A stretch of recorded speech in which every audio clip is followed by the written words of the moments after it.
Okay, so good evening, everyone. I am Shivani Dhok, and I welcome you all for the week 4 tutorial for the course of Principles of Signals and Systems.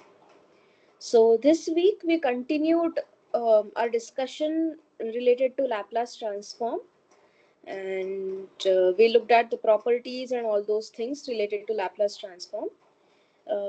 So we'll do recap of those things first, and then we'll continue with the questions that I have planned to cover today for uh, whatever was covered in this week.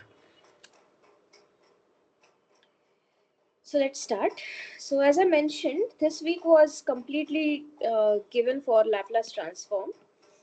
So let me first start by simply giving the Laplace transform expressions. So let's say you have, okay, so Laplace transform is defined for continuous time signals. So if you have a continuous time signal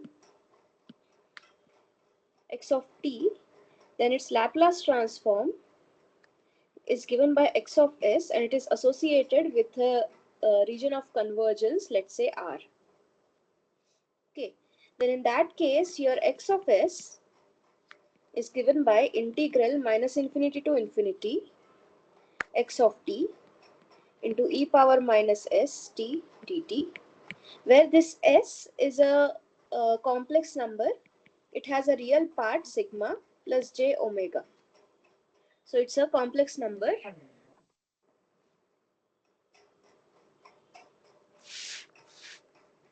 Okay, it's a complex number. Yeah, so now let's say, so we looked at the properties of Laplace transform.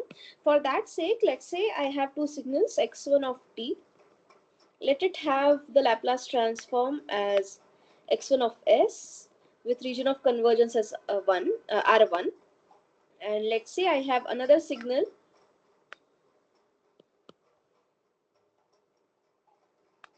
x2 of t whose Laplace transform is x2 of s and region of convergence is R2. Then we looked at various properties, and we started with the very first property, that is the linearity property. So what does linearity property say?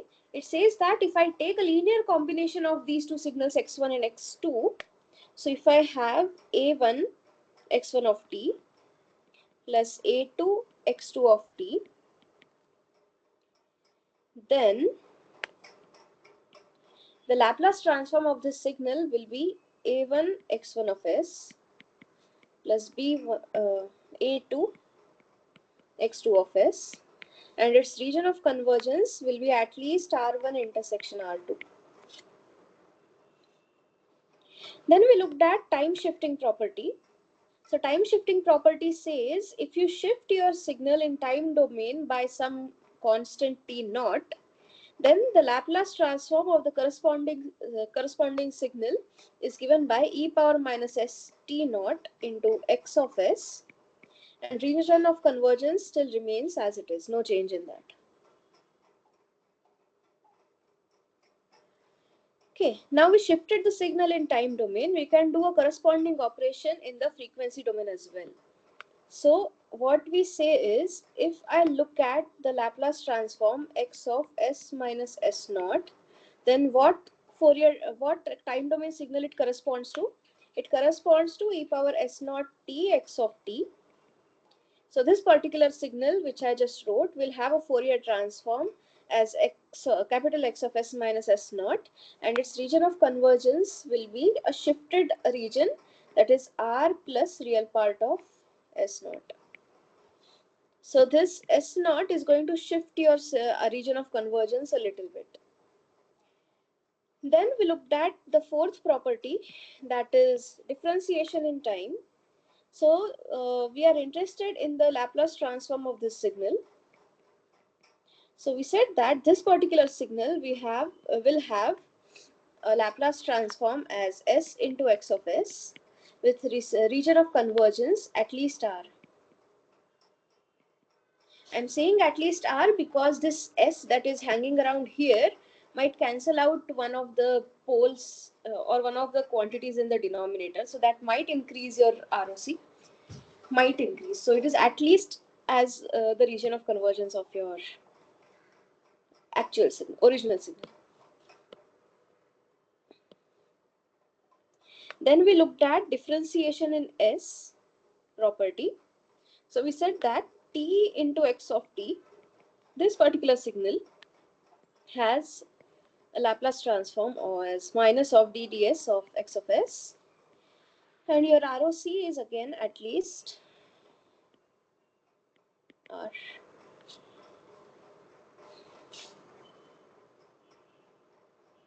Then we looked at integration in time. So integral minus infinity to t x of tau d tau. This has an ROC, this has Laplace transform as this, and its ROC is original signal but excluding 0, because this s equal to 0 will introduce a pole. It will make this particular term go to infinity, and therefore we can't have it in your um, ROC. So excluding 0, everything is included. Then we said, then we looked at the most important property for the Laplace transform, which will be exclusively using it a lot for analyzing the systems. And it says that so it is basically convolution in time property. So your x1 of t, when you convolve with x2 of t, that will give you the Laplace transform as x1 of s multiplied by x2 of s, and the region of convergence is R1 intersection R2 at least. Again, there might be some pole zero cancellations, so at least R1 intersection R2. Okay, so these are the properties that we looked at in this particular week, and we'll look into few questions, one or two questions, which will make use of some of these properties. Okay, so for now, I have just listed them down. Then we moved on to another important concept in the context of your Laplace transform, and that is something known as poles and zeros. So when you have rational Laplace transform, or for that matter any Laplace transform, you can write it in terms something like this: x of s is equal to summation I equal to 0 to m ai s to the power m minus I divided by summation L equal to 0 to n bl s to the power n minus L. So you have a numerator polynomial and you have a denominator polynomial. So poles are the roots of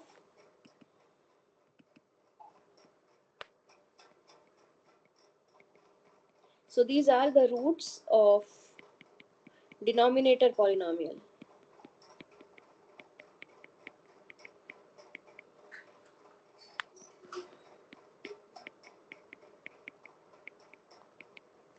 And zeros,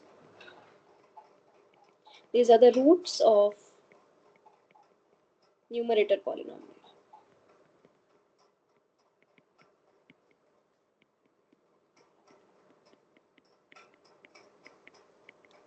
Or in other words, in general, if you want to say, poles corresponding to the values of s such that x of s tends to infinity, and your zeros are the values of s such that your x of s is equal to 0.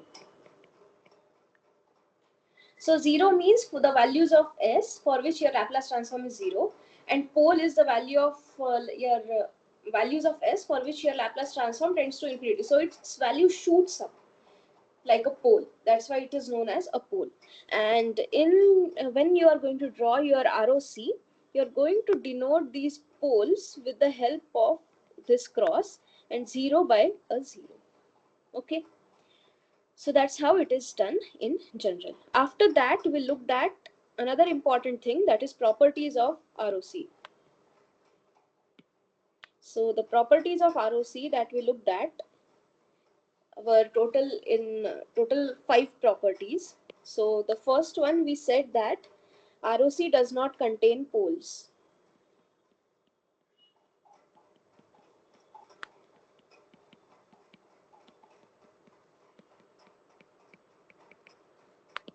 The second property that we looked at was for a finite duration signal. So for a finite duration signal,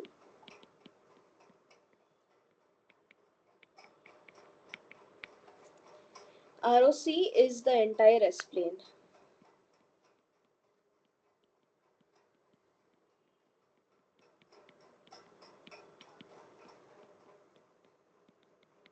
With possibilities of poles and zeros at 0 or plus minus infinity.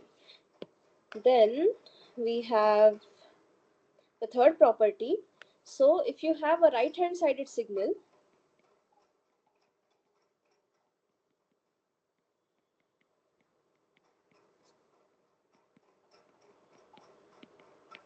your ROC is rightwards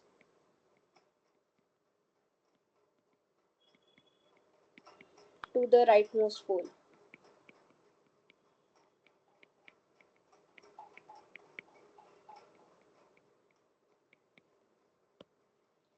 We'll see in examples how it is the case. Then the next one is for left hand sided signals.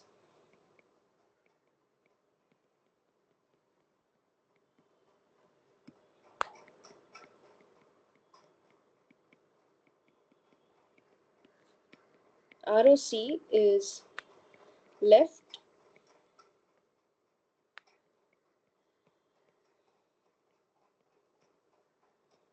to the leftmost pole.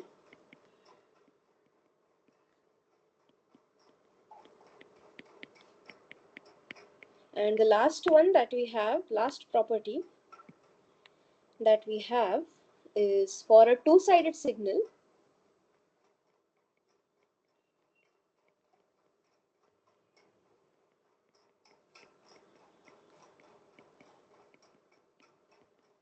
ROC is like a vertical strip.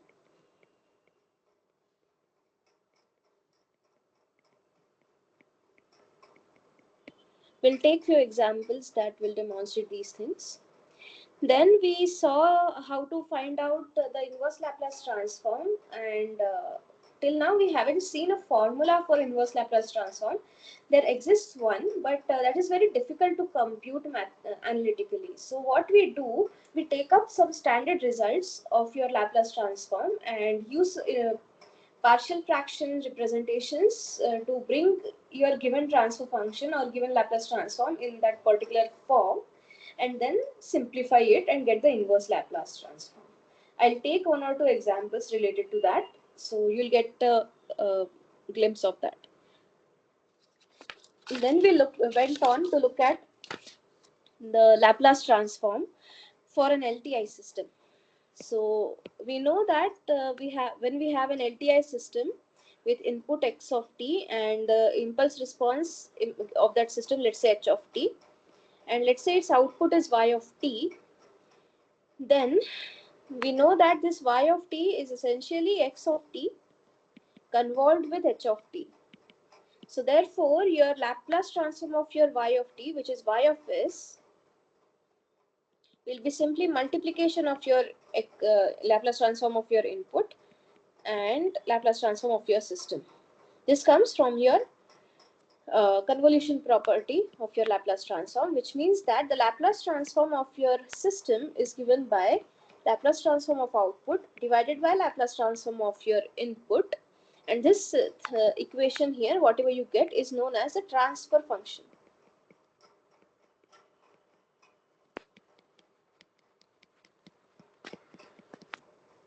Transfer function of the LTI system. Then we saw how the Laplace transform can be used to get some information about your system.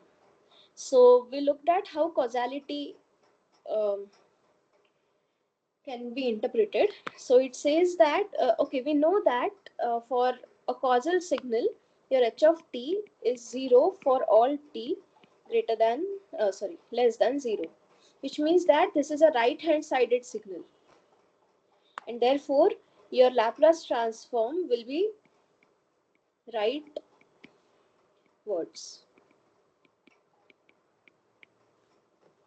Okay, for a causal system, you will have a right-hand sided or rightwards ROC, but it doesn't mean that every signal that has a rightward ROC is every ROC.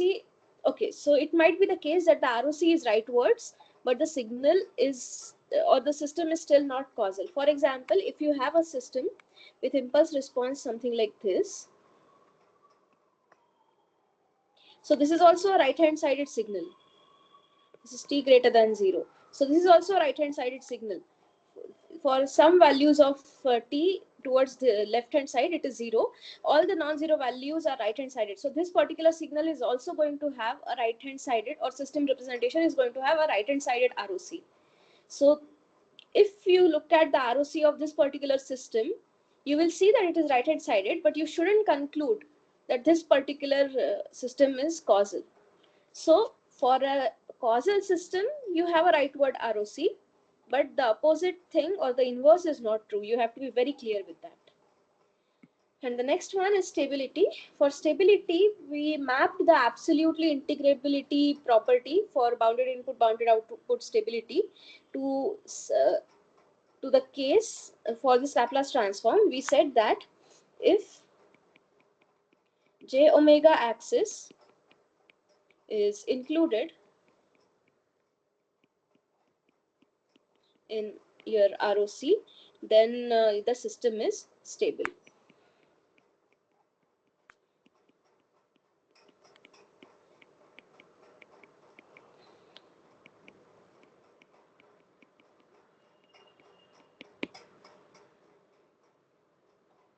Okay, so here I show some examples.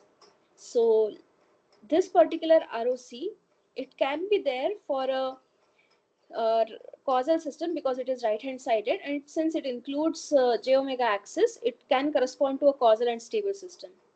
Now this particular ROC, the second one, whatever I have shown here, it includes the j omega axis, but it is a left hand sided signal. So it is a non-causal system, but it has a but it is stable. And this particular ROC, that whatever I am showing here, corresponds to a double-sided signal or system representation, but still it includes the ROC, j omega axis, so it is stable, but it is a double-sided system representation and it is not causal. This particular fourth figure, whatever I am showing here, it is a right-hand sided ROC, so it can be a causal system, but it does not include j omega axis, so it is unstable. Similarly, this particular system ROC here corresponds to a non-causal system because your ROC is left-hand sided and it does not include your j omega axis. So therefore, this corresponds to an unstable system. Similarly, this particular ROC does not include j omega axis, and your ROC is like a strip, so it is for a double-sided system representation, impulse response. Okay, so these are few examples of how you will get your region of convergences. We'll take few examples. It might be clear when we do so. Okay, so that's all for the revision part of today's class. If you have any questions, then let me know.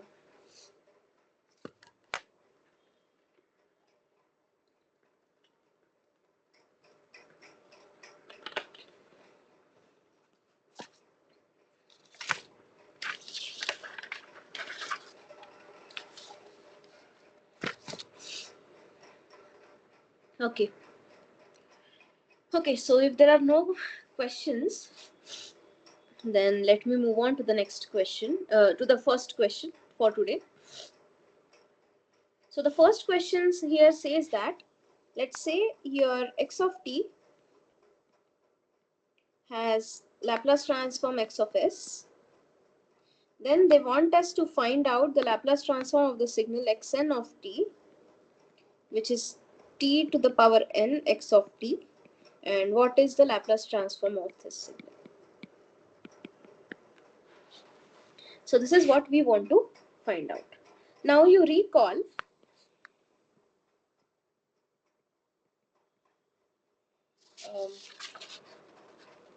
differentiation in S property.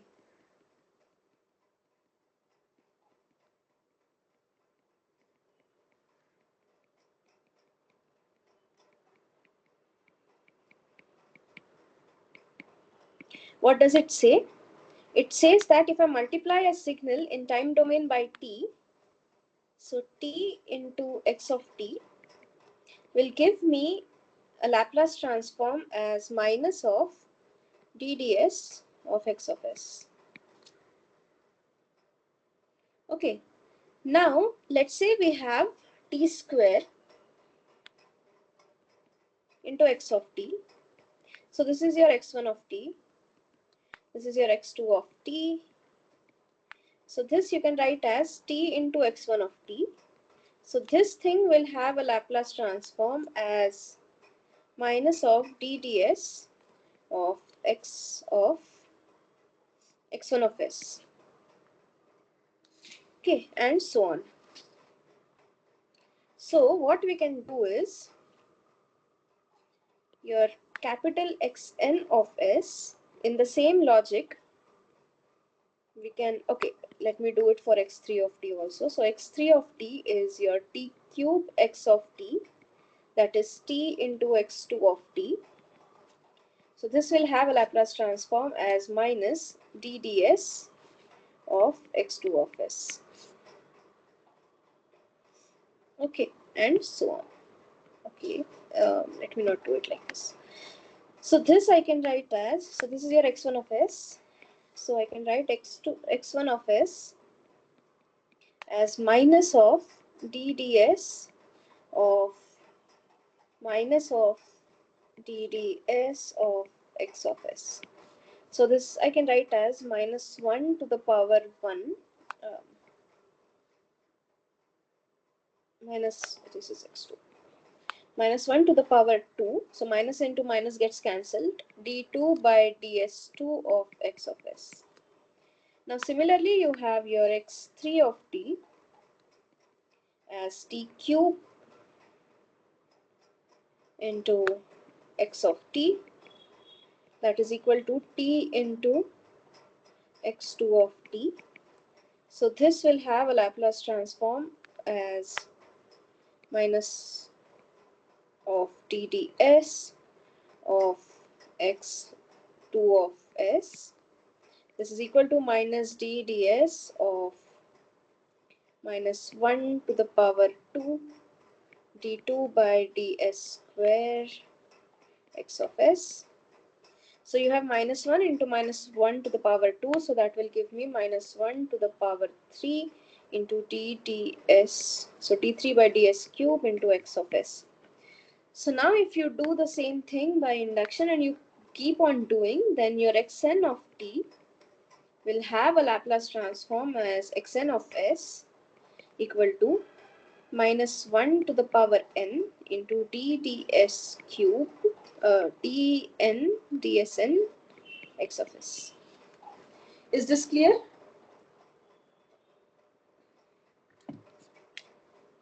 Yes, ma'am. Yeah. So these are how you will try to simplify things using properties.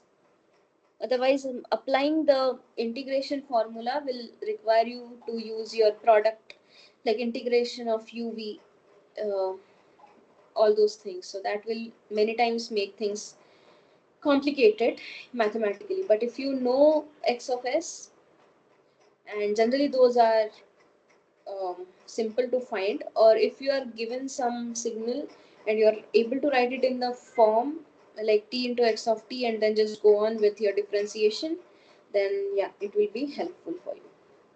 So use of properties many times make your problem simple, and yeah, they simplify things. And the next question that I'll show here is an example of that. So we derived something in this first particular question. We derived the Laplace transform of a signal which is t n to the power t to the power n into x of t, and we found out its Laplace transform, which is given by this equation here. So now you make use of this formula, whatever we have, to find out the Laplace transform of x2 of t. So we are given x of t as e power minus 2t ut, and you are given and you want to find out the Laplace transform of t square into x of t.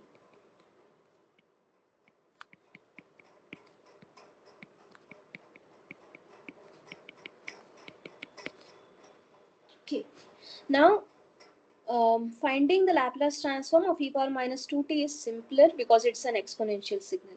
And many times you will, so as you go ahead with your inverse Laplace transform and all those things, exponential signals and cosines are something that you will literally memorize. So all the signals which are of the form e power minus at ut or minus e power minus at u of minus t, the Laplace transform of these you will memorize, or they are easy to find. So you will know or easy to find, because these are some things that you will be using to find the inverse Laplace transform. So by just looking at a signal, if you are able to give its Laplace transform, then its variations such as t square into x of t, you can easily figure out. So what I'll do now, I'll simply first find out your x of s. So first I'll find out x of s. So x of s is integral minus infinity to infinity x of t into e power minus st dt. So your x of t is e power minus t, e power minus 2t into u of t into e power minus st dt. Now this u of t will make your signal non-zero for only 0 to infinity. Before 0, everything will become 0. So from 0 to infinity, e power minus 2t e power minus st dt.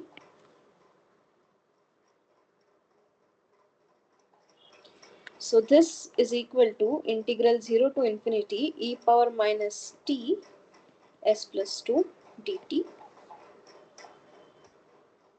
So this integral I can write as e power minus t s plus 2 upon minus of s plus 2 from 0 to infinity.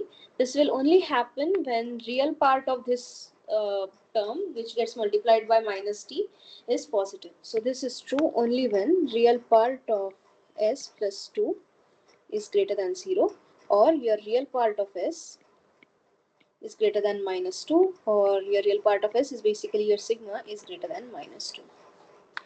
So this is equal to e power minus infinity is 0 minus e power 0 is 1 upon minus s plus 2, that is equal to 1 upon s plus 2, and it is associated with an ROC of sigma greater than minus 2.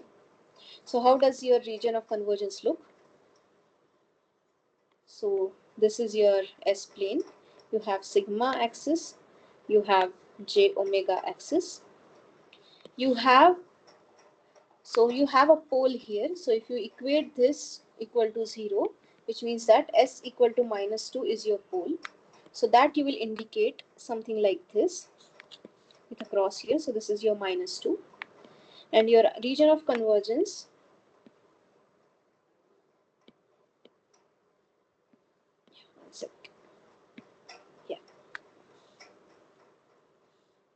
so your region of convergence will be all the values of S which are greater than minus 2, like this. So this is your region of convergence. This is how your signal look, or this basically, as I mentioned, this is your region of convergence.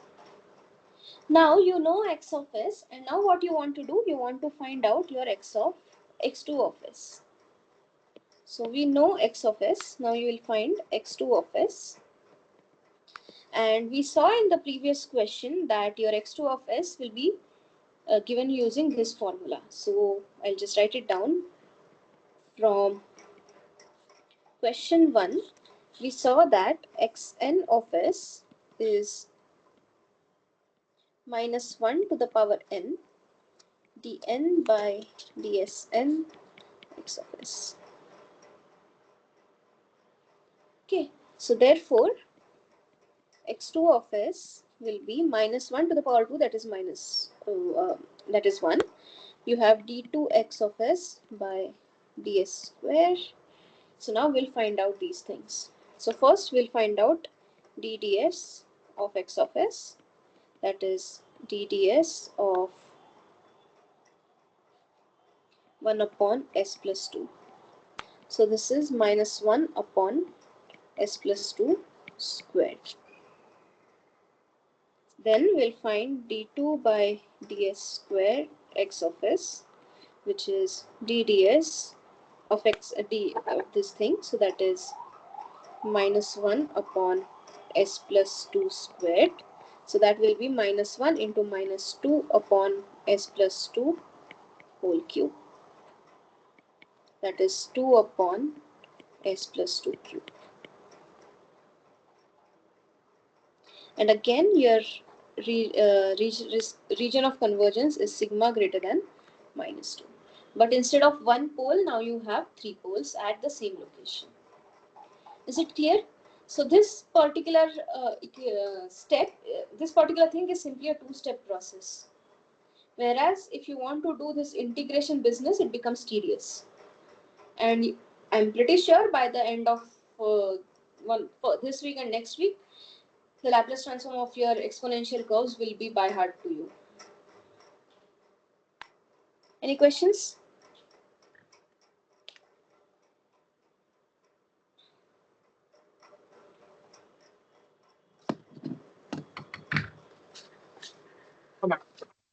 Yeah.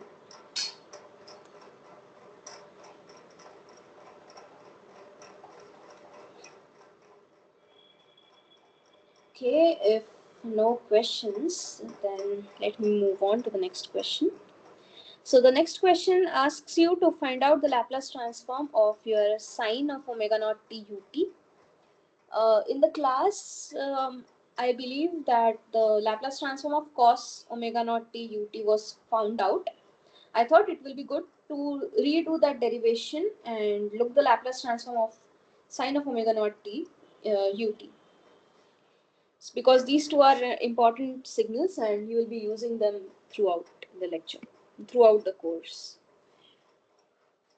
Okay, so the signal given to us is x of t equal to sine of omega naught t ut. Now you know that you can write sine of theta as e power j theta minus e power minus j theta by 2j. So I'll use that thing now. And I'll write the sine of omega naught t as e power j omega naught t minus e power minus j omega naught t upon 2j into u of t. Okay, so now I can find x of s as integral minus infinity to infinity your x of t, that is e power j omega naught t minus e power minus j omega naught t by 2j into u of t into e power minus st dt. Again, this signal is non-zero from 0 to infinity only. So I can write this as integral 0 to infinity e power j omega naught t minus e power minus j omega naught t divided by 2j e power minus st dt.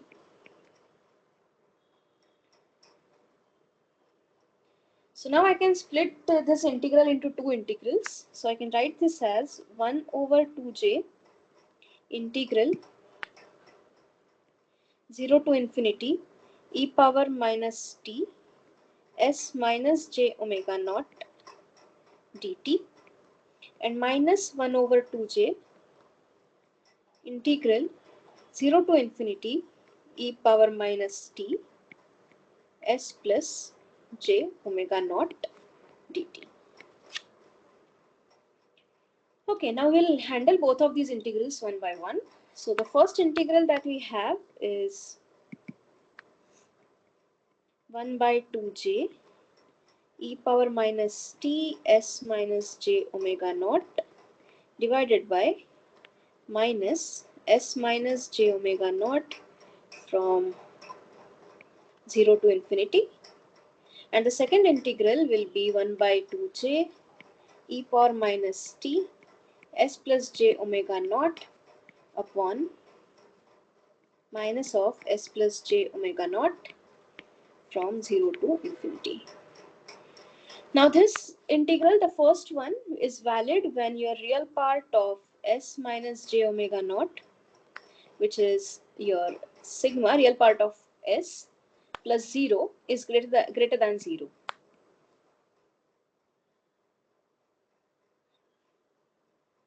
And similarly, this integral is valid only when your real part of s plus j omega naught, which is simply sigma, is greater than 0. So both of them are valid when your sigma is greater than 0. So they have same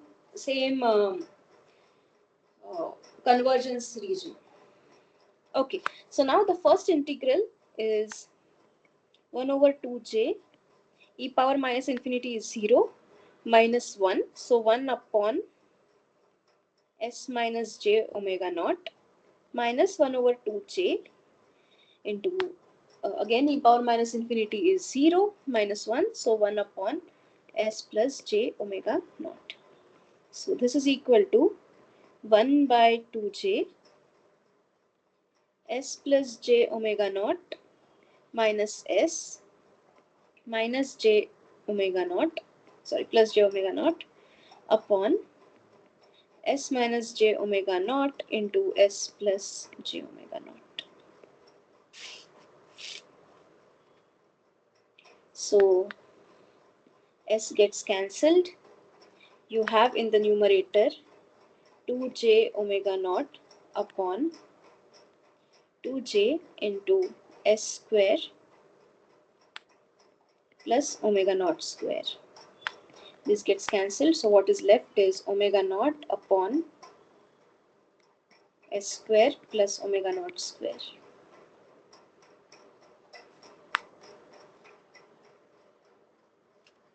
So therefore, the Laplace transform of the signal sine of omega naught t u of t is omega naught upon s square plus omega naught square, and the region of convergence is sigma greater than 0.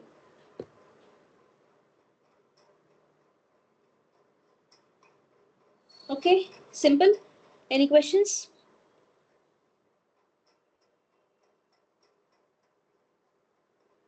No, ma'am.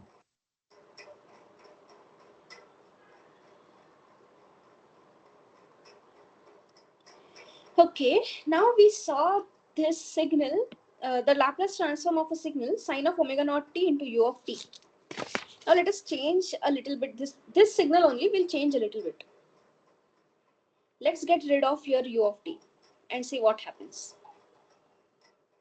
Okay. So you can write this signal x of t. So now what we are interested in is finding the Laplace transform of the signal x of t, which is sine of omega naught t. So this is your sinusoid that is valid for the entire region of your time, like minus infinity to infinity. Okay. Now,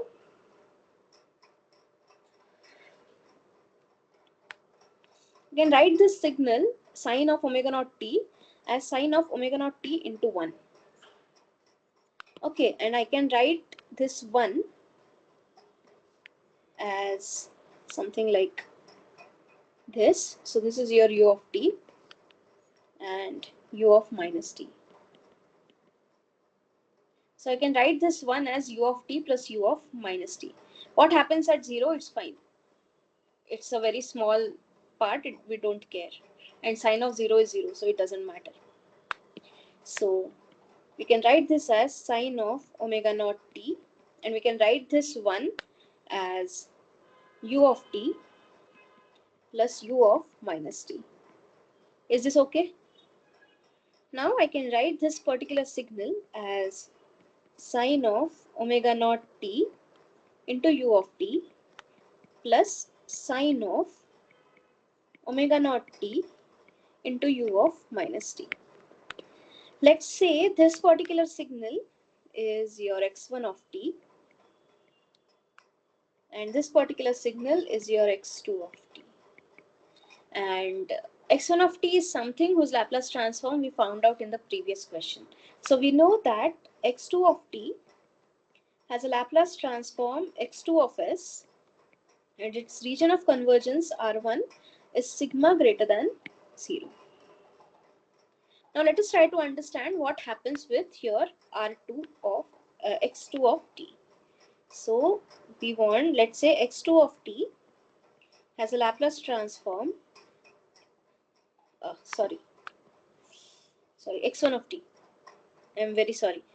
What I was saying earlier is x1 of t is something that we found out in the previous question. So in the previous question, we found out the Laplace transform of sine omega naught t ut. So that is exactly your x1 of t in this particular question.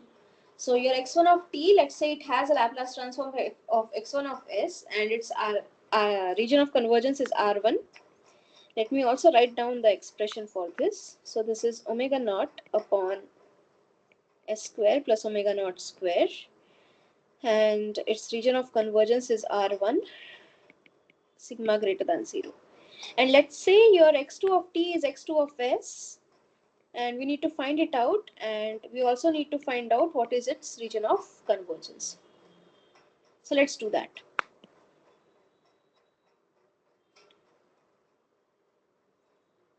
So you have x2 of s as integral minus infinity to infinity sine of omega naught t into e power minus st into u of minus t dt. Okay, so now you can write this as integral. It is u of minus t, so it is non-zero from minus infinity to 0. So minus infinity to 0 sine of omega naught t into e power minus st dt. I can write this thing as integral minus infinity to 0 e power e power j omega naught t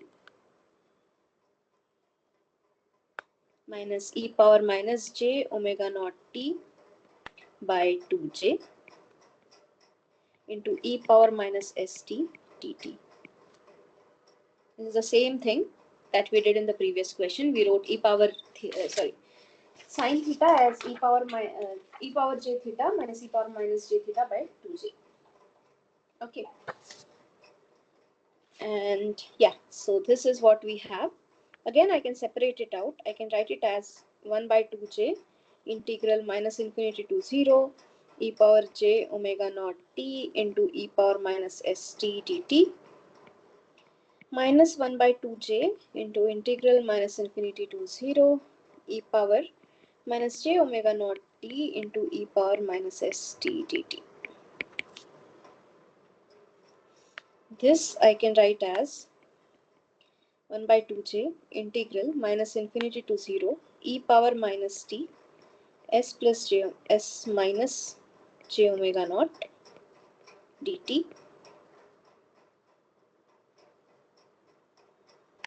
minus 1 by 2j into integral minus infinity to 0 e power minus t s plus j omega naught dt. Okay, so the first integral here, I can write it as 1 by 2j e power minus t s minus j omega naught divided by minus s minus j omega naught from minus infinity to 0 minus, I can write the second integral as 1 by 2j e power minus t into s plus j omega naught upon minus s minus j plus j omega naught And this is valid only when your s plus j omega naught is negative. So note your integration limit is from minus infinity to 0. So your real part of s plus j omega naught should be negative for this to converge. So your real part of s minus j omega naught should be less than 0, which is sigma less than 0. And similarly, this particular integral, again, this is from minus infinity to 0. This is valid, or this converges only when your real part of s plus j omega naught is less than 0, or in other words, your sigma is less than 0. Okay, so this is what we have right now. So you have e power minus 0 or e power 0 as 1 minus infinity. So what we are left with is minus of 1 upon s minus j omega naught and plus 1 upon 2j 1 upon s plus j omega naught. I can take out common minus 1 upon 2j, and I'll have 1 upon s minus j omega naught minus 1 upon s plus j omega naught. This becomes 1 by minus 1 by 2j. Inside the bracket, I'll have s plus j omega naught minus s plus j omega naught, and I have s square plus omega naught square. This gets cancelled, and what I'm left with is minus 1 by 2j. Inside the bracket, I have 2j omega naught upon s square plus omega naught square. This 2j gets cancelled, so what's left is omega naught upon minus omega naught upon s square plus omega naught squared. And the region of convergence that we have, where both of these separate integrals are valid or converging, is your sigma less than 0. So what do we have? Let's combine whatever informations we have right now. So we have x1 of t having a Laplace transform as x1 of s, which is equal to omega naught upon s squared plus omega naught squared with sigma greater than 0. And we have x2 of t,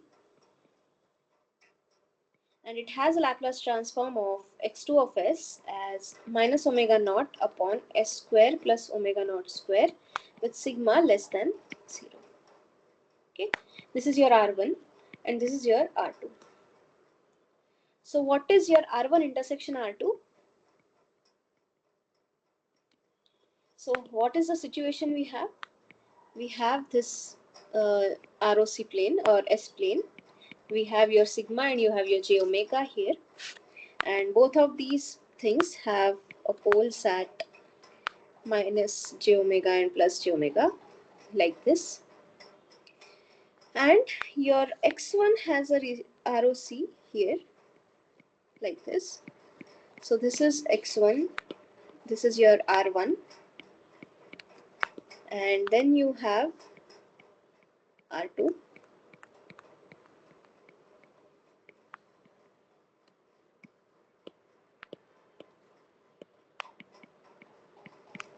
And both R1 and R2 exclude j omega. Both of them exclude this j omega axis. So therefore what we have here is this R1 intersection R2 is a null set. So this is empty. So there is no common region, or there are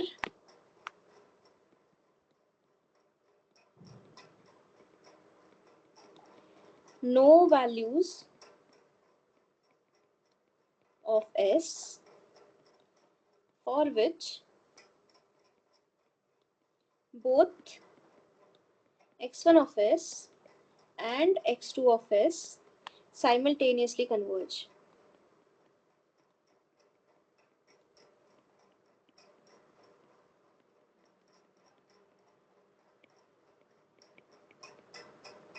Which means that Laplace transform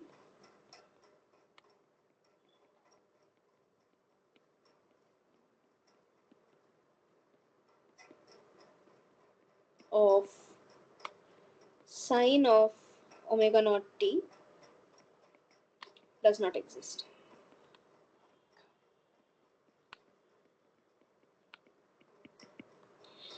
The Laplace transform of sine of omega t u of t exists. The Laplace transform of sine of omega t u of minus t exists. But sine of omega naught t, its Laplace transform does not exist. Is it clear? Any questions? No, madam.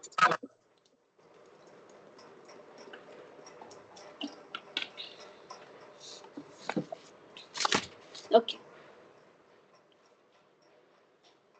Okay, if there are no questions, then let me move on to the next question then. Okay. Now we saw one double-sided signal whose Laplace transform doesn't exist. So is that the case for all the signals, all the double-sided signals? Let's see. Okay, before that, I missed this thing to mention. We found the Laplace transform of this signal sine of omega naught t u of t, but we didn't see is ROC. So this particular signal has the poles at s square equal to minus omega naught square or s equal to plus minus j omega naught. So it has two poles, one at plus j omega naught and one at minus j omega naught. So the ROC for this particular signal is something like this. You have a sigma, you have a j omega, and here you have j omega naught. Here you have minus j omega naught. These are the two poles that the signal has. And the ROC is anything right hand sided to sigma greater than 0 or sigma equal to 0. Anything more than sigma equal to 0. So this is how the ROC for your sine of omega naught t look like. This is the same ROC that you will see for cos of omega naught t, and with an additional 0 at here. Okay, so that's all I wanted to say about this sinusoid. Let's move on to the next question. So you have x of t is equal to e power minus a mod t. Okay, so let's try to solve this. So how does this signal look like? So this is equal to e power minus at when your t is greater than 0, and it looks like e power at for t less than 0. Let's say the above one is t greater than or equal to 0. So therefore your x of s I can write as integral minus infinity to infinity x of t into e power minus st dt. I can split this integral in two parts. One with minus infinity to 0 x of t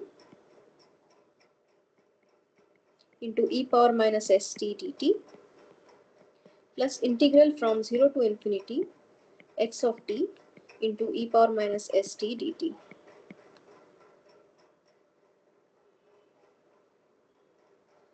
So for negative values of t, your x of t is e power at.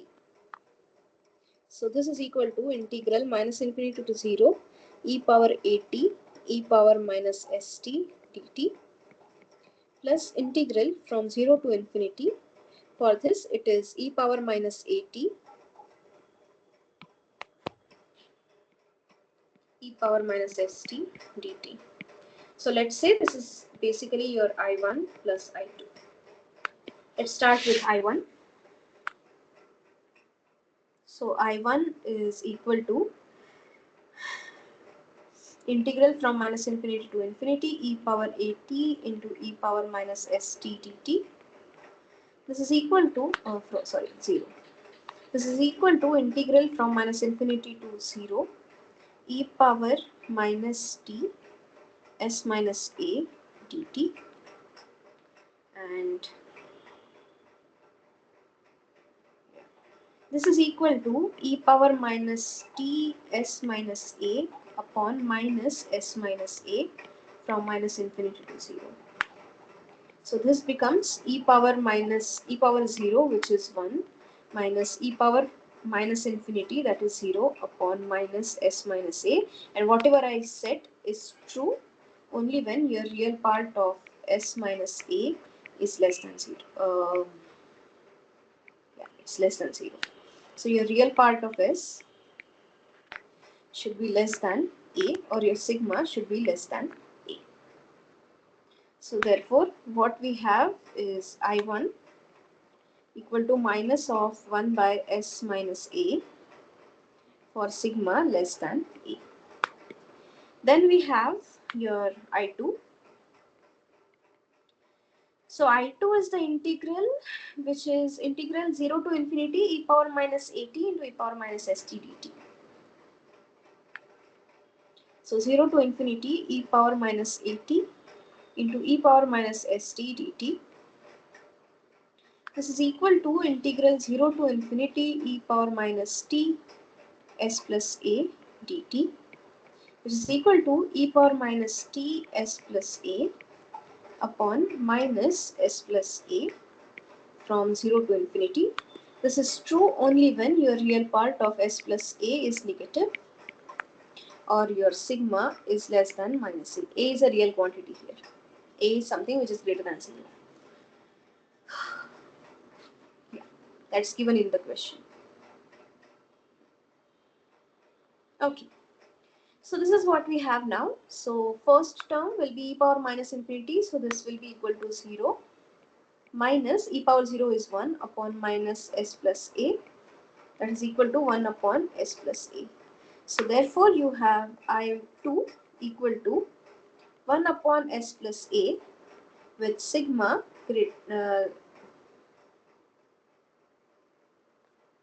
sorry, this should be positive.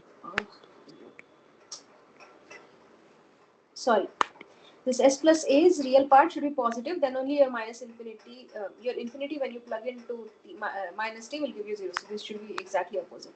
Real part of s plus a should be greater than 0. Yeah, with sigma greater than minus a. So what we have, you have your x of s as x1 of I1 plus I2. This is equal to I1 was minus 1 upon s minus a,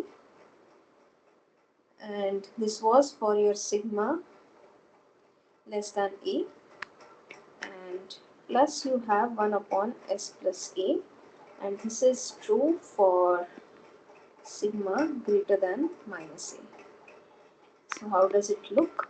So you have sigma j omega. You will have so this particular quantity will give you a pole at a. You will have a pole at minus a. So your I1 will give you a region which is sigma less than a, that is something like this.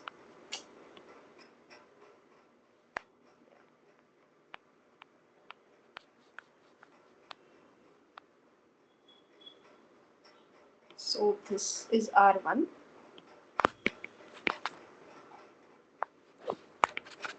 Okay, so this is the region that is given by your x plus a, I1, and then you have another region that is given by the second integral, and that is equal to sigma greater than minus a.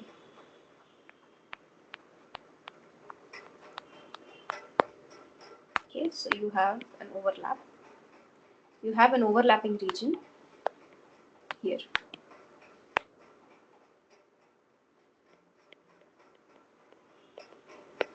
So both of these integrals exist.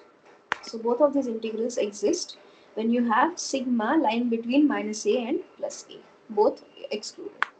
So this is equal to minus s minus a plus s minus a upon s square minus a square. So this s gets cancelled, and what we are left with is minus 2a upon s square minus a square with sigma. or rather minus a less than sigma less than a. So this is your x of s.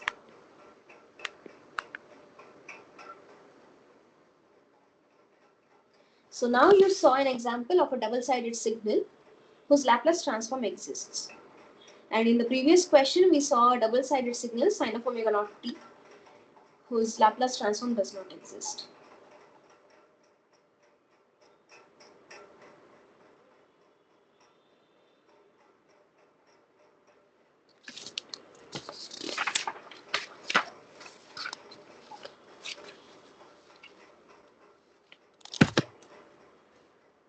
Any questions? If you have any questions, feel free to stop me at any point of time.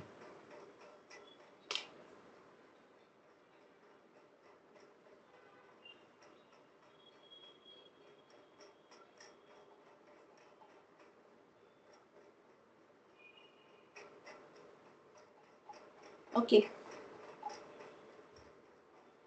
Okay, if there are no questions, then let me move on to the next question.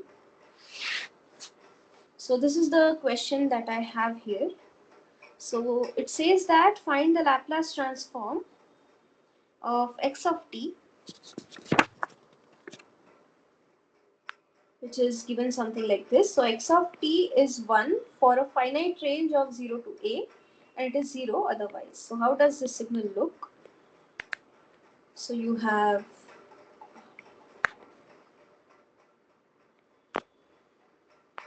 t,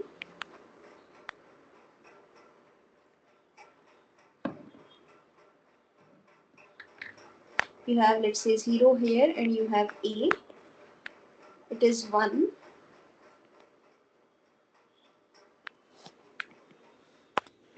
Just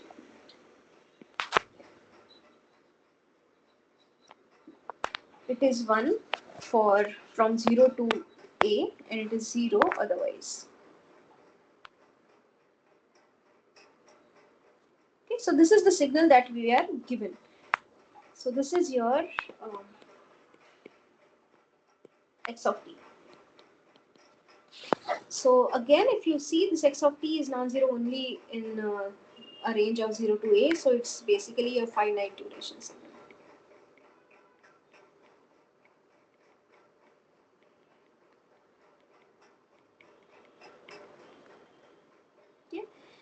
And we had seen a property of finite duration signals, or rather ROC, property of ROC of a finite duration signal. We said that for a finite duration signal, your ROC will be an entire S-plane with possibility of poles and zeros at either 0 or plus minus infinity. So let's see if that is the case. So let's say you have x of s, which is integral from 0 to, minus infinity to infinity x of t dt. And this signal is non-zero in the range of 0 to a, and in that range this signal, to e power minus st dt. And this particular signal is non-zero from 0 to a, t equal to 0 to a. And in that particular range, your x of t is 1. So you have 1 into e power minus st dt.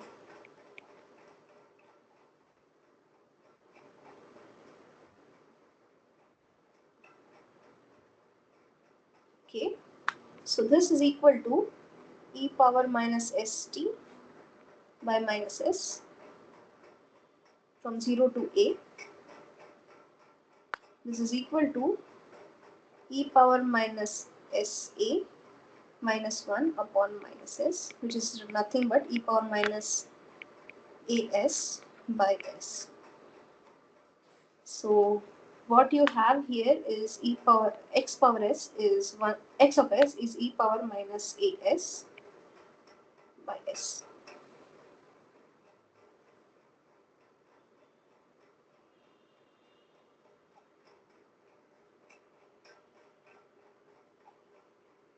Now let us figure out if we have some zeros or poles. So you have a pole at s equal to 0, and for numerator, or for zeros, you will have e power minus as equal to 1. Or in other words, your minus as is equal to log 1, which is 0, or s equal to 0. So you have a pole at s equal to 0, you have a 0 at s equal to 0. So how does your ROC look? So you have sigma, you have j omega, you have a pole at s equal to 0 and you have a 0 at s equal to 0, which means that these four zeros will cancel out each other. So your entire S plane is included in the ROC.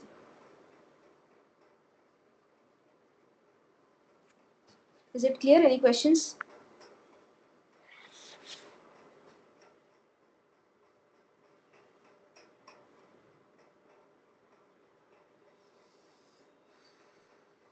No, madam.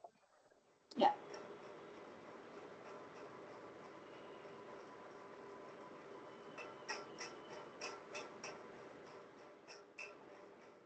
Okay, if there are no questions, then what I'll do, I'll now move on with one question on your inverse Laplace transform. And as I mentioned earlier, these inverse Laplace transforms can be obtained through, instead of using the formula for inverse Laplace transform, which you will see in the next week, we'll take up the standard examples or standard Laplace transforms. So here I have given a list of standard Laplace transforms, which you can essentially memorize. So there are a total 8 which I have listed. There are many more, but these are the minimal things that you should know. Okay, so here are some standard Laplace transforms. So if you have a signal A into unit impulse, then its Laplace transform is the same constant A and its ROC is the entire S plane. Similarly, then if you have A into U of t, then its Laplace transform is A by S and its ROC is real part of S greater than 0 or sigma greater than 0. Similarly, then you have two exponential signals. You have e power minus at. E power minus at into u of t, it has a Laplace transform of s upon, 1 upon s plus a with an ROC of real part of s greater than minus a. And another signal is e power minus at u of minus t. This also has a Laplace transform as 1 upon s plus a. So both of these signals have same Laplace transforms, but they vary in their ROC. So this has an ROC of real part of s less than minus a, and the previous one had the exactly opposite ROC. Okay, so you will be given the ROC along with your Laplace transform. So once you see these two signals, now you have a choice. You will have a choice whether to pick up this particular signal as your time domain representation or this particular signal as your time domain representation based on the ROC given to us. Okay. Then other few of them are your sine of omega naught t u of t. This will have a Laplace transform as omega naught upon s square plus omega naught square. And we saw this today. And the ROC for this particular signal is real part of s greater than 0.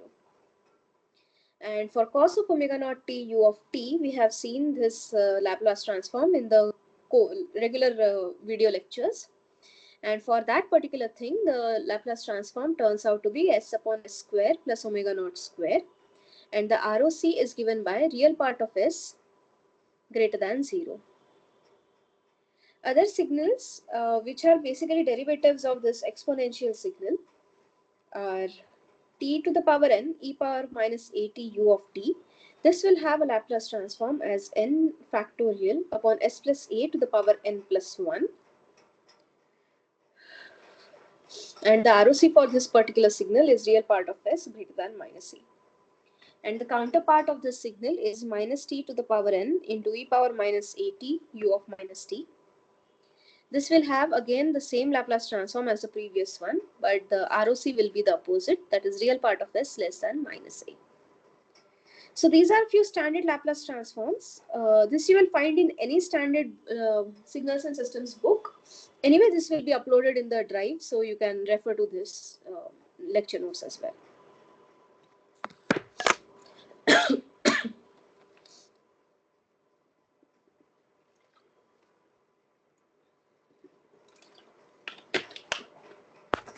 Okay, so using this, let us find the Laplace transform of this signal given to us. Find the inverse Laplace transform of this function given to us. So you are given x of s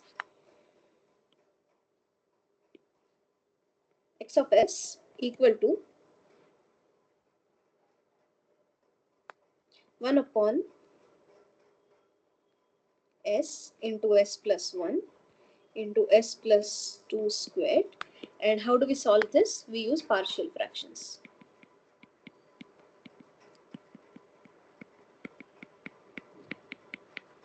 I'm not going to go into details of how to solve do partial fraction representations and stuff.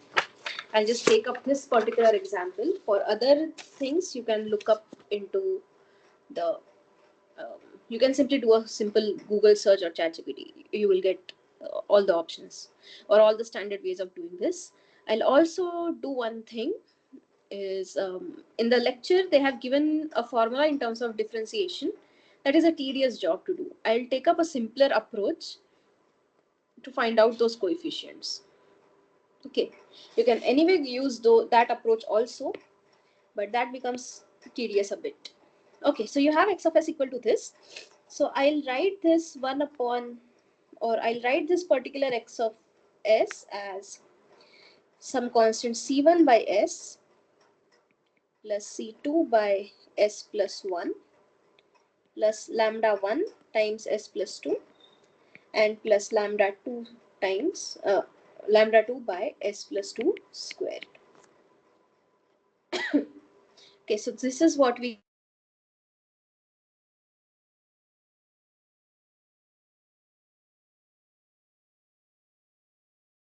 into s plus 2 squared plus I have c2 into s plus 2 squared plus I'll have lambda 1 into s plus 1 into s plus 2 and plus I'll have lambda 2 into s plus 1.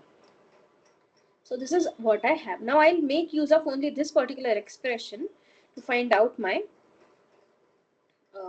values of c1, c2, lambda 1 and lambda 2. For that what I'll do, I'll first substitute s equal to 0. So that will give me 1 equal to c1 into 0 plus 1, 1 into s plus 0 plus 2, that is 2 whole square, plus I'll have c2 into 0, that is 0, plus lambda 1 into 0, that is 0, plus lambda 2 into 0, that is 0. So I am just going to kill all the other terms and just focus on this particular term. Okay, so that gives me 1 equal to 4c1, or in other words, I get c1 equal to 1 by 4. Okay, so I got my first value. Now what I can do, I'll do a similar thing, but with s equal to minus 1. What will happen? Wherever you have s plus 1 term here, let's say you have s plus 1 here, here and here, all of these will go to 0 and the only term that will survive will be this one. So this is the only surviving term, rest all will go to 0 when I substitute s equal to minus 1. So I have 1 equal to c2 into minus 1 into minus 1 plus 2 whole square. Minus 1 plus 2 is nothing but 1. Its square is again 1. So I have minus of c2 equal to 1, or in other words, I have c2 equal to minus 1.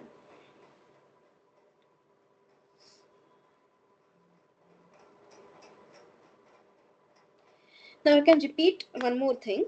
I can substitute s equal to minus 2. In doing that, what will happen? This term will go to 0. This term will also go to 0. This term will also go to 0. And what I am left with is this particular term. Okay. So what I'll have is 1 equal to lambda 2 times s is minus 2, into s plus 1, that is minus 2 plus 1 So this is lambda 2 into minus 2 into minus 1, that is 2 lambda 2. So this implies that my lambda 2 is given by 1 by 2. Okay. Now there is no other term that I can use to cancel out the terms and get the values of C1, C2, lambda 1, lambda 2. But I have only obtained C1, C2 and lambda 2. I still don't know how to find out, or I still don't know the value of this lambda 1. And to find that, what I'll do, if you note, this lambda 1 shows up as a coefficient of S cube in this particular equation here, or expression here. So what I'll do, I'll equate the coefficients. So the fourth thing that I'll do is equating the coefficients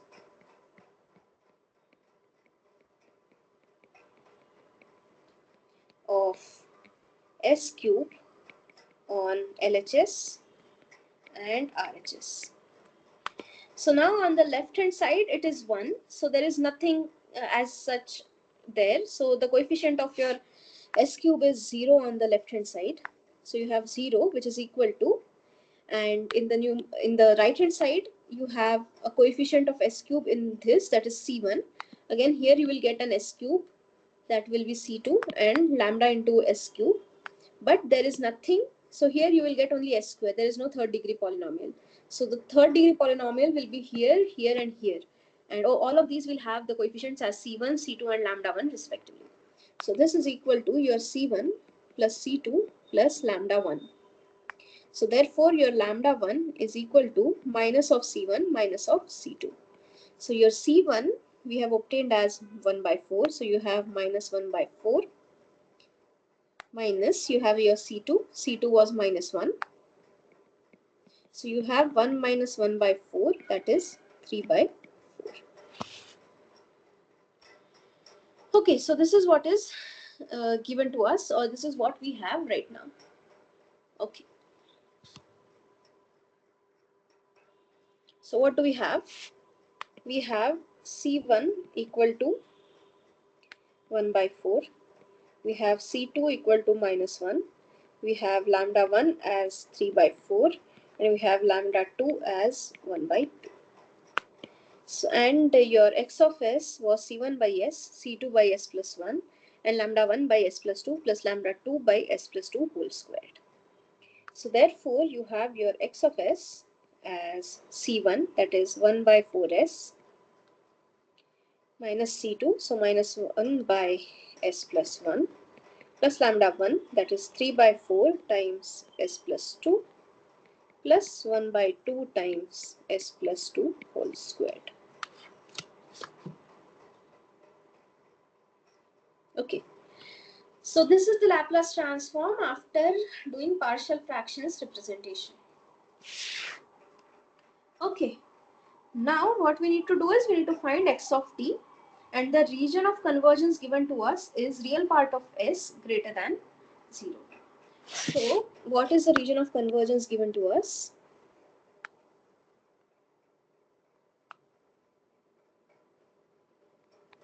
The ROC given to us is this.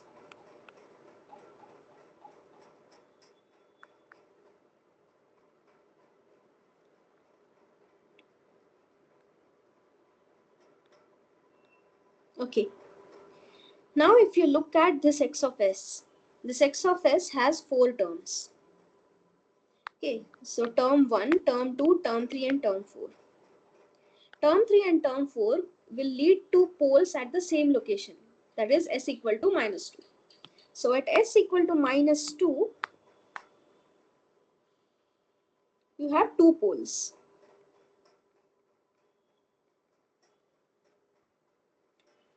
Then you have one pole at s equal to minus 1.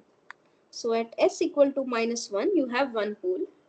And this first term corresponds to a pole at s equal to 0.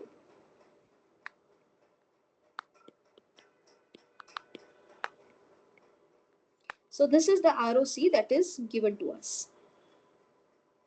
Okay, and now we want to find the inverse Laplace transform of this particular signal with this particular ROC. Now, since this particular, since the ROC is right to these, since this ROC is sigma greater than 0, like that is this particular region. So you can see this as an intersection of the regions as sigma greater than -2. Then the region sigma greater than -1 and sigma greater than 0. So the ROC is a different color.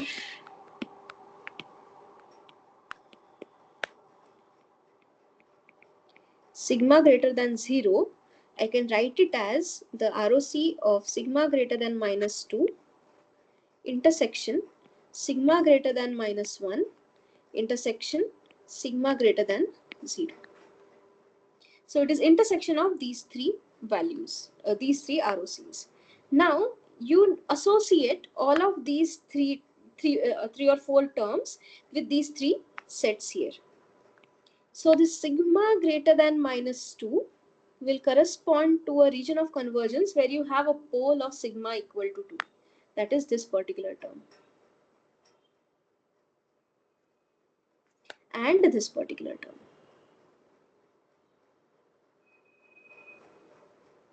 Then you have this sigma greater than -1. That will correspond to, or that you associate to, the term in your transfer function or Laplace transform where you have the pole corresponding to that, like this. And at last you have this term, that is sigma greater than 0, that you associate with a term where you have a pole at 0, or that which gives you a pole at 0. So this basically is essentially, you can view this as x1 of s as x of s as x1 of s plus x2 of s plus x3 of s, and its region of convergence will be R1 intersection R2 intersection R3, where if you associate your R3 is this thing, then you have R2 and you have R1, like this. Okay, so let's now make use of the things that we know. So let me take up, so let me write it down again. X of s is 1 by 4s minus 1 by s plus 1 plus 3 by 4s plus 2 plus 1 by 2s plus 2 squared.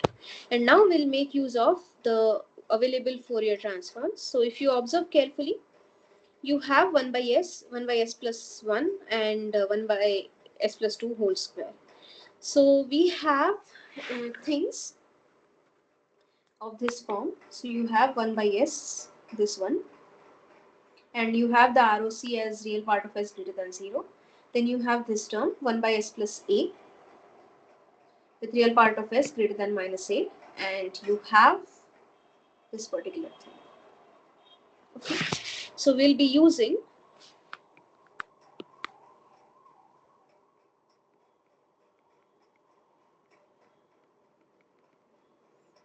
u of t has a Laplace transform of 1 by s with sigma greater than 0, e power minus at ut with 1 upon s plus a, sigma greater than -a, then t power n with t equal to 1, e power minus at ut. This has a Laplace transform as 1 upon s plus a whole squared with sigma greater than -a. So therefore you will have your x of t equal to 1 by 4, and you have 1 by s term here. So 1 by s has a inverse Laplace as u of t, minus you have 1 upon s plus 1. So you compare this with this, and you have region of convergence as sigma greater than minus a. So e power minus at ut with a equal to minus 1. So you will have e power minus t u of t. The second term you have 3 by 4 into 1 upon s plus 2.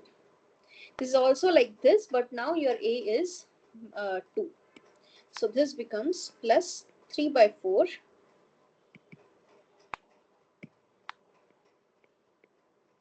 into e power minus 2t u of t. And at last I have 1 upon s plus 2 whole to the power 2. So this is like this. So you will have e power minus 2t into t. So you have plus 1 by 2 into t into e power minus 2t u of t. So this is the Laplace transform of the given transfer function or Laplace transform. This is the inverse Laplace transform of the given Laplace transform function along with the region of convergence.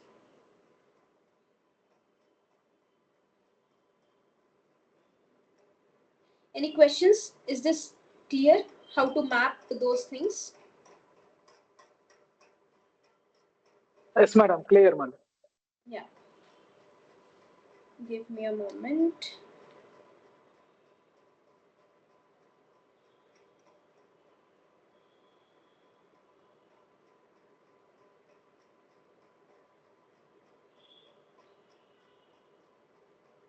Just a moment.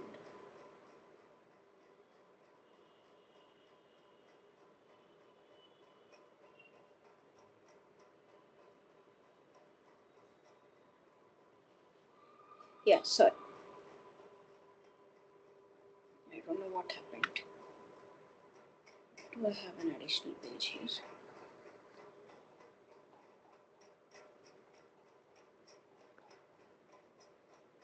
Yeah. Okay.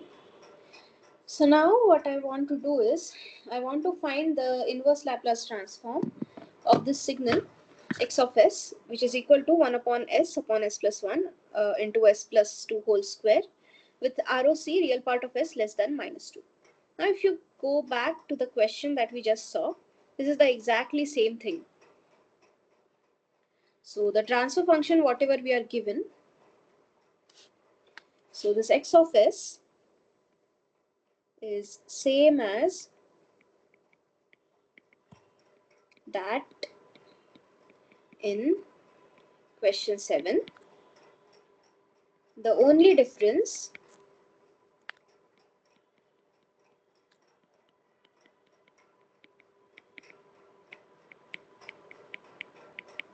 is in the ROC.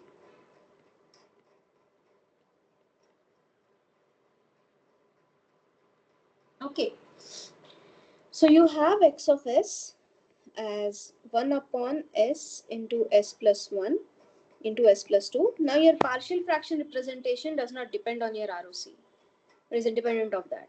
Okay, so this remains same. So that is going to remain same. Now what changes is your ROC. So let us draw the ROC now. So you have, or rather you had three poles, one at 0, one at minus 1, and we had 2 at minus 2. And the ROC that is given to us is, so the ROC now given to us is your real part of s less than minus 2. That is this one. So your ROC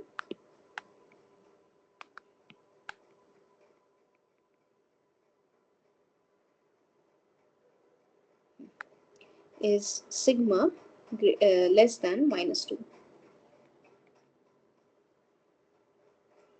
So again, this sigma less than minus 2, I can write it as intersection of three things. I'll write it in the next page. Yeah, sigma less than minus 2. This particular set, I can write it as intersection of three sets. One is sigma less than minus 2. Intersection with your sigma less than minus 1.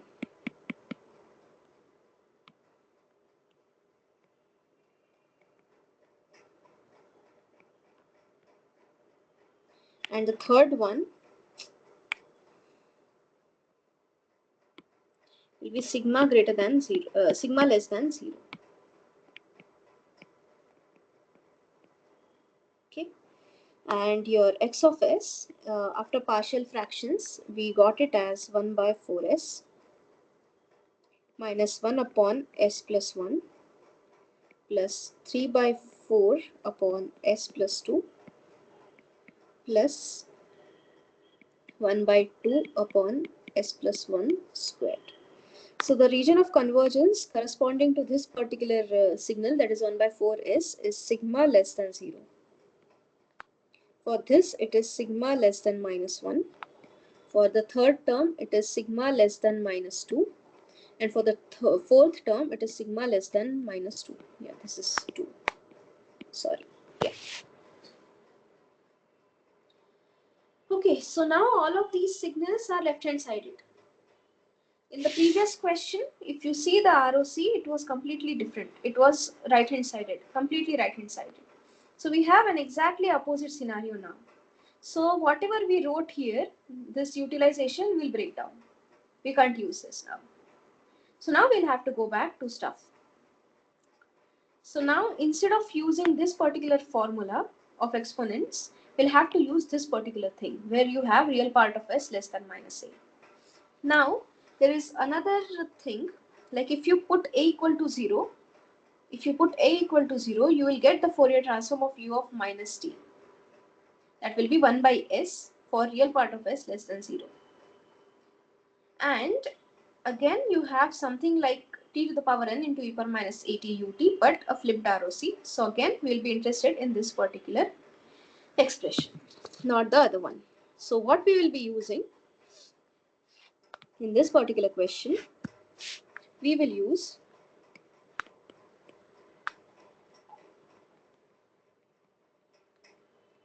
the counterparts. The first one will be u of minus t. It has a Laplace transform of 1 by s with sigma less than 0. Then minus of e power minus at ut. Don't forget this minus sign. Oh, sorry, e power u of minus t. This has a Laplace transform of 1 upon s plus a with sigma less than minus a. And the third one is minus t into e power minus at u of minus t. This will have a Laplace transform of 1 upon s plus a squared, and sigma will be less than minus a. Okay, so now your x of t, that is the inverse Laplace transform of this x of s, will be given along with the given ROC is given by, so 1 by 4. So this is equal to 1 by 4, and you have 1 by s with sigma less than 0. So this will be u of minus t. Then you have minus 1 upon s plus 1 with sigma less than minus 1. So you have this second formula here with a equal to minus 1. So you have minus e power minus t into u of minus t.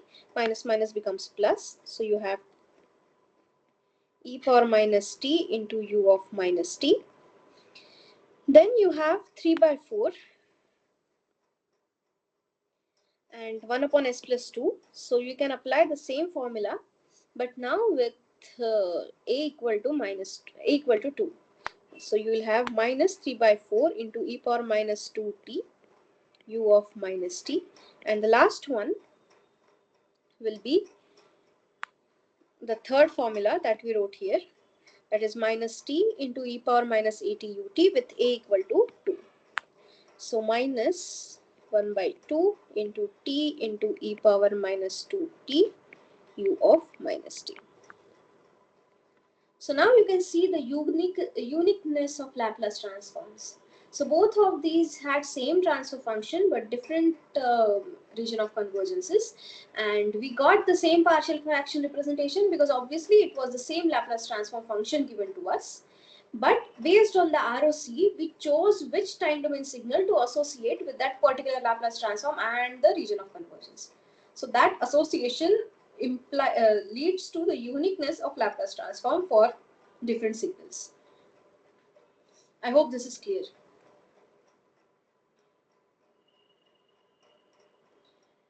I'll also take one more example of the similar fashion. So again, I'll take the same transfer function, but yeah, that is a typo here. There is no need of writing -0. Yeah, so now I'll take the same transfer function. I have the same transfer function, but the region of convergence is now -1 to 0. So what we have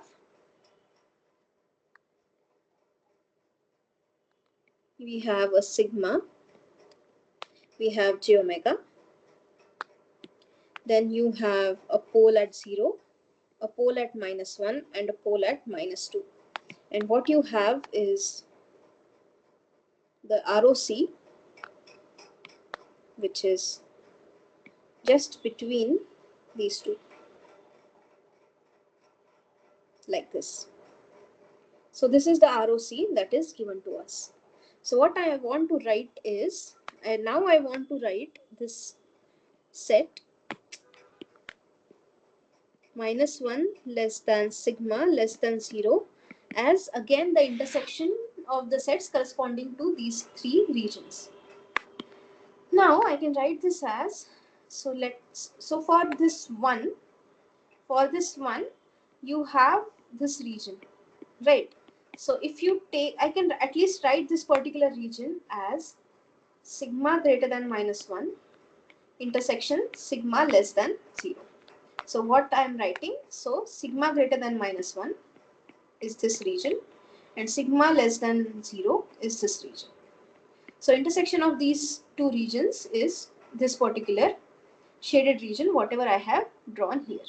Now if I add an additional set like this, that is sigma greater than -2, so what I am doing, I have this actual already available set. So this set and this set is same. But now I am adding one more region or intersecting this particular set with this one. Now the sigma greater than -1 or that shaded blue region is contained in this sigma greater than -2. So if I take intersection of these two sets, it will again give me the given region of convergence. So I can write this particular sigma, this -1 or the set as -1 greater than -1 less than sigma less than 0 as intersections of three sets, that is sigma greater than -1, sigma less than 0 and sigma greater than -2. So this is what we can do. Now again we take up the transfer function that we have. So we are given x of s as 1 by 4s minus 1 upon s plus 1 plus 3 by 4 upon s plus 2 plus 1 by 2 upon s plus 2 squared. Yeah. Okay. Now again we'll map the things. So for 1 by 0, for s plus 1 you have sigma greater than -1. For s plus 2 you have sigma greater than -2. And for s plus 2 square you have sigma greater than -2. So these are the things that we have, and what we are going to, so now we are going to use not 3 but 4 properties or 4 transforms. So the first one that we'll be using is, let's just make a, yeah. So the first one I will be using is u of minus t that has a Laplace transform as 1 by s with sigma less than 0. Then I have e power minus 8t u of t, and yeah, I'll still use 3. Yeah. And this has 1 upon s plus a with sigma greater than minus a. And the third one will be t into e power minus at u of t. This will have a Laplace transform as 1 upon s plus a squared with sigma greater than minus t. Okay, so you have your x of t as 1 by 4s. Yeah, there is a small typo here. Here you'll have a minus sign here. Yeah, you'll have a minus sign everywhere. Sorry. Yeah. So x of t will be given by minus of 1 by 4 u of minus t. Then the second term will correspond to the second formula with a equal to 1. So I'll have minus e power minus t u of t plus you have 3 by 4. I'll apply the second formula again with, but now with a equal to 2. So it will be e power minus 2t u of t. And the fourth term, for that I'll use the third formula here with a equal to 2. So that will give me t into e power minus 2t u of t. So this is the your Laplace transform, inverse Laplace transform for this particular region. At your place, at your home, you also try for this region, the red one, whatever I have shown. So you can also try. I'm not doing it now. So try when you have ROC as minus 2 greater than minus 2 less than sigma less than minus 1. See how it looks. So these are the four possibilities basically for your Laplace transform to exist for this particular transfer function. So 3 I have done. At your place, just as a part of your practice, you try for this fourth one also. Any questions till this point?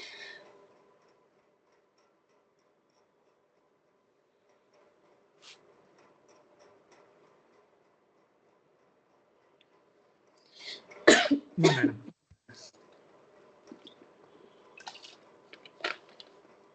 Yeah, thank you. Okay. If there are no questions, then let me move on to the last question that I want to cover today. Okay, so the question here says that find the transfer function of the series RLC circuit if the input is a voltage source and output is the voltage across the capacitor. So what you have here is you have a voltage source and that is your input, let's say x of t, and you have a series RLC circuit. So you have a resistor, you have an inductor, and you have a capacitor all connected in series. This is L, this is C, and this is your Y of t, that is the voltage across your capacitor. And let's say I of t is the current. I don't want to write it here, it's very cluttered already. Yeah, I of t is the current that flows through this circuit. Now what we want to find is, we want to find the transfer function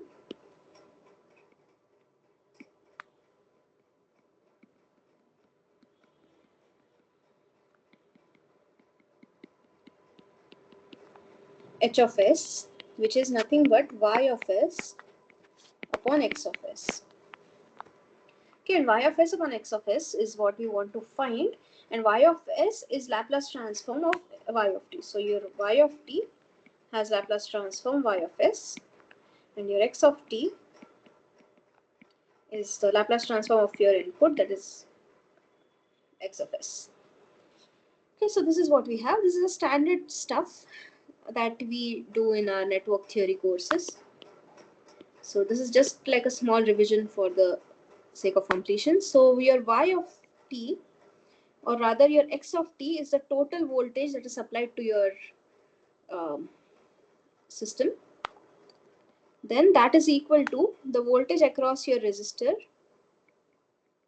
the voltage across your inductor, and the voltage across your capacitor. So this is equal to VR of t plus VL of t plus the voltage across your capacitor, that is, let's say, Y of t. Okay, and now this current I of t can be written as C into d dt of the voltage across this capacitor, that is y of t. Then you can write VR of t as R into I of t, that is RC into d dt of y of t. So what I am trying to do now is I am trying to write all these two values, that is VR of t and VL of t, either in terms of x of t or in terms of y of t, whichever is simpler. Okay. And again we know that your VL of t is L di by dt. So this is your LC d2 by dt squared y of t. So what we will do, we'll substitute these two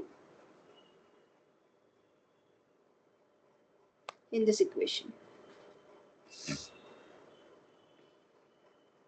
So that will give me x of t equal to your VR of t is RC into d dt of y of t, plus you have VL of t, so that is your LC into d2 by dt squared y of t, and plus you have yt. I'll just rearrange these a bit, so I'll write it order like in an order. So that will be LC into d2 by dt square y of t plus RC into d dt of y of t plus y of t.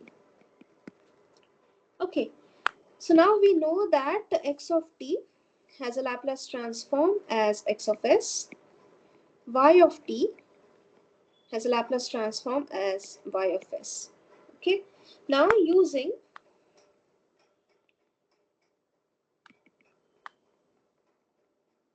differentiation in time property,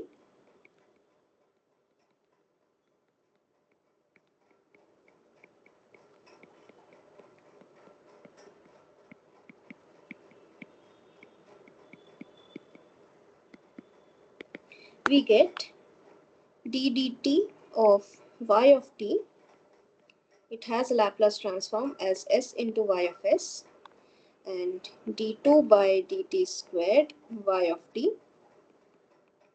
has a Laplace transform as s square into y of s. Okay, so this we know using the property, time differentiation property. So now I'll substitute these four things in this equation that we have, this differential equation. So you will have x of s. So taking Laplace transform, okay, let me number it 1. So what I'll do, taking Laplace transform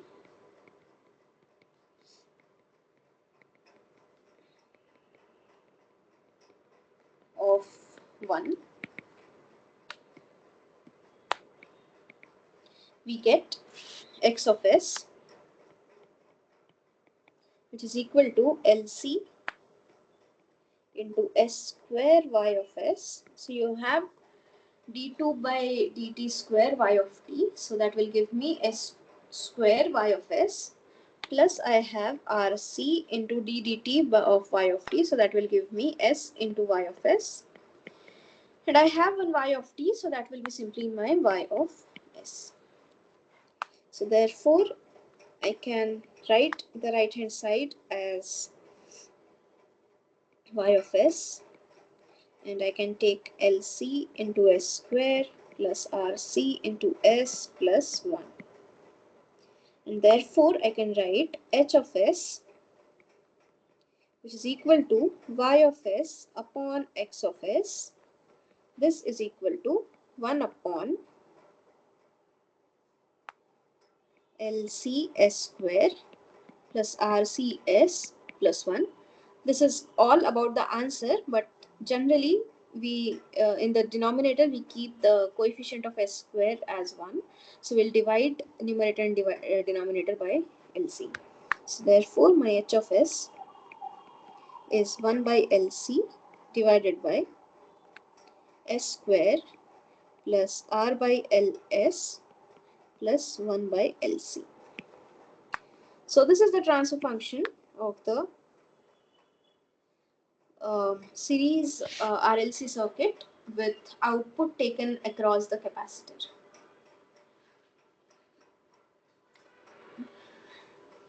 Is it clear? Any questions? No, madam. Okay, any questions in any of the part that I have covered today? So that's all I wanted to cover today. If you have any questions at any part of today's tutorial, feel free to ask. Otherwise, you are free to leave the meeting. Hope to see you all in the next session as well.